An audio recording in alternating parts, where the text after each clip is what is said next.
Hey friends, welcome back to day 21 of our 31 days of watercolor practice. Today we're going to be painting some beautiful hydrangeas, but I'm going to show you how to take them from flat to not flat by adding shadow and depth. So let's jump in and get started.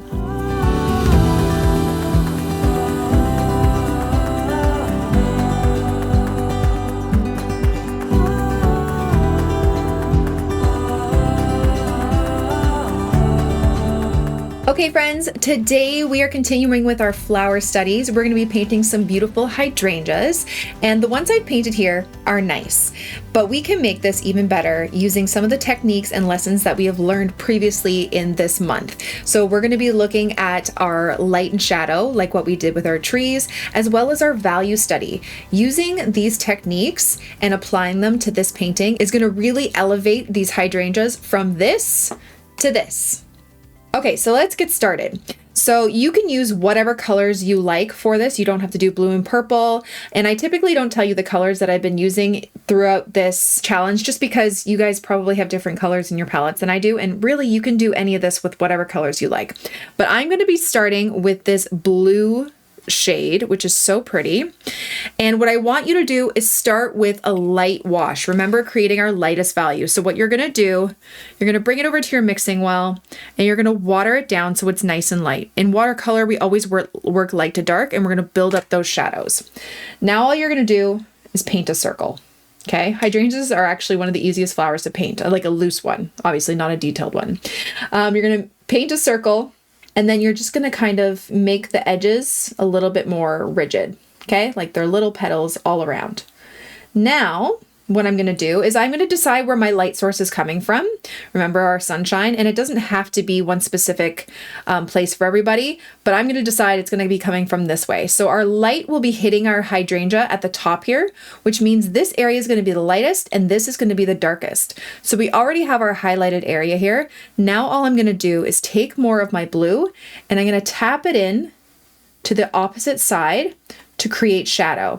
And I'm tapping it in, I'm not making it all one smooth wash. I'm tapping it in to create a little bit of texture, because hydrangeas are just like big bunches of little tiny flowers, right? And I'm gonna try to leave this side a lot more highlighted. Now I might even wash off a little bit of my pigment, just tap my paper towel and just do just a tiny little bit. I don't want it too dark leading up to the highlighted area, just like a smooth kind of transition like that. Now, if I want to, I can create even more depth by darkening this a little bit. So maybe I'll grab just a slightly darker blue, maybe a little bit of indigo, and I'll also add that to the shadow side. Okay, just tapping so I can get some of those little dotted looks. Now see how much dimension that is already given this?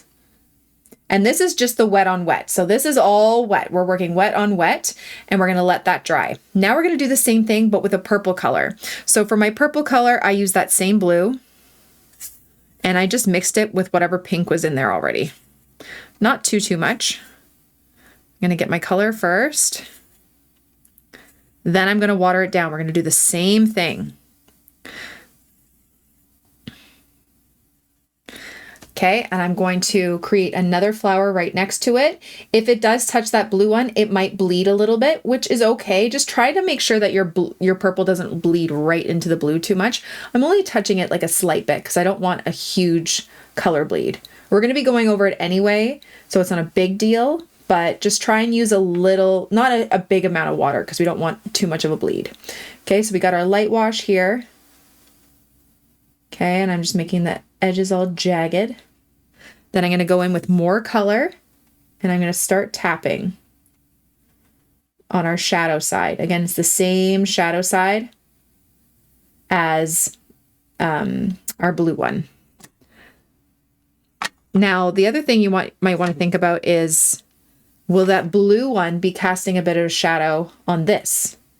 Right where they kind of meet, this one might be more in front, or maybe this one's more in front. There might be a bit of a shadow being cast from the other flower. So you might want to do it a little bit darker where they kind of meet. So it looks like this one is kind of in front of this purple one, although this one, the purple one's in front, but it's fine.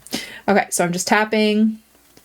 It's starting to dry up here, so I got to finish up soon, or I can wash off my brush, dry it a little bit. It's clean, and I'm just gonna just gently wet up that area at the top, just so it blends nicely. Then I might get a little bit of a darker purple.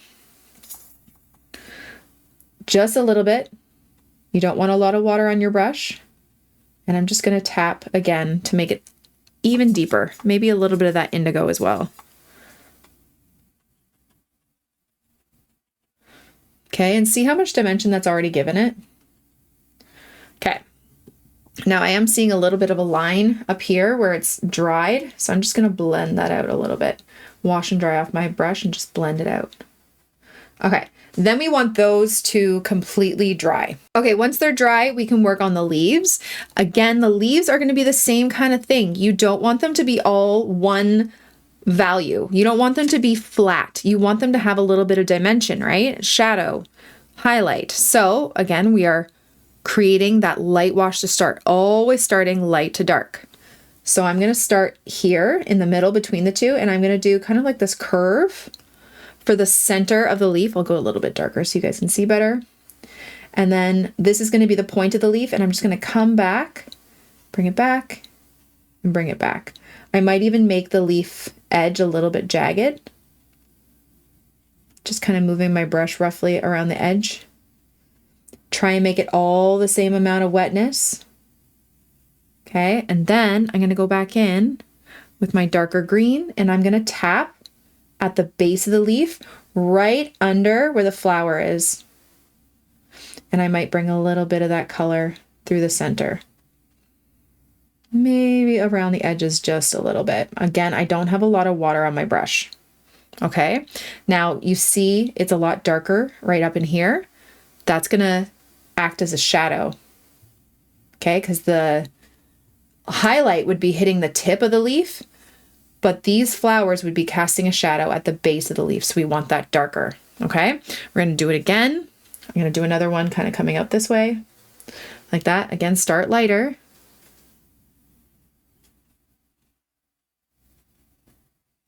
Like this. Make sure it's all the same amount of wetness, no puddles. Then go back in with your darker color right at the base. You can kind of do that little line for the vein, but I'm tapping in that darker color right underneath the flower, so it looks like there's a shadow. Now, if you're getting kind of like a really stark difference from dark to light, and you want to blend it out a little bit, wash your brush off, dry it on your paper towel, and just kind of blend out that edge a bit. You can bring it down a little bit, like so, and just really light pressure. Okay, so I'm going to do 2 more, and then we will let it all completely dry. Okay, now that it's dry, we can do a little bit more of the detail on top. Now, I did some marks on top of the original ball shape that I made with just a darker wash of the color. And we're going to do that, but again, we're still looking at our light and shadow using our lighter values. I'm going to do these light dots. I'm going to do the dots on the top of the highlights, but I'm going to make sure it's nice and light. So I'm just taking my brush, a light wash. We're doing some wet on dry, so this should be dry. And I'm just going to do some textured dots. I want it really light up here, just so you get a little bit of texture. You don't want it to be too dark and pronounced. We don't want to cover up that highlight.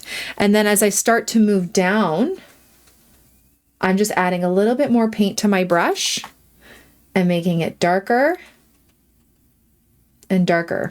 Okay, so I'm doing kind of like a gradient by just adding more paint to my brush to make it slightly darker.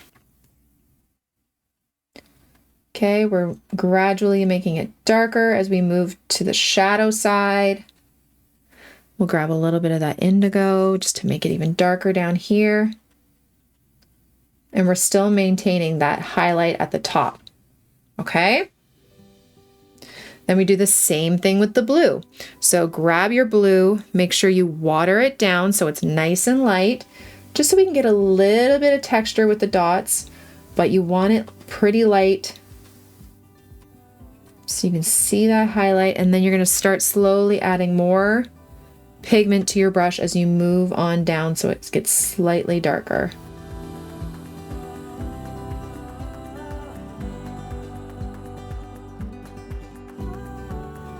I'm gonna add a little bit of indigo to my blue so it's even darker in the shadow part. And there we go. Okay, so there the flowers are done. Look how much more shading is involved with this one, and it really makes it pop and brings it to life. Now, if you want to do more shading on the leaves, you could, but honestly, they look pretty good with how we did them. So I would just add a really tiny, maybe a stem, not a stem, a vein. Oh my gosh. A vein to the middle, maybe some little vein lines if you like. But the shading's pretty good on them. And if you want to make it darker, like if you really did want to make it a little bit darker, you could add a little bit more darkness to right underneath the flowers. And you don't even have to blend it out if you want it to look a little bit more chunky like that. That works. And I'm just tapping right underneath the flowers. And then our last little bit would be the stems of our hydrangeas, like so. And if you wanted to add some leaves to it, you definitely could. But that's about it. So honestly, using the light and shadow technique and using different values in your work is really going to be a game changer for your illustrations and your paintings, and just really brings them to life. So give it a try. Again, if you want to add some shading to these leaves down here, just tap in some darker color at the base and just use the different values for contrast, because that's really going to make all the difference in your work. I hope you guys enjoyed today's tutorial, and I will see you tomorrow. Thank you all so much for watching. I really hope you enjoyed it. Tomorrow's video is going to be a live stream, so make sure you're there. If you miss it, you can always watch the replay. But until then, happy painting.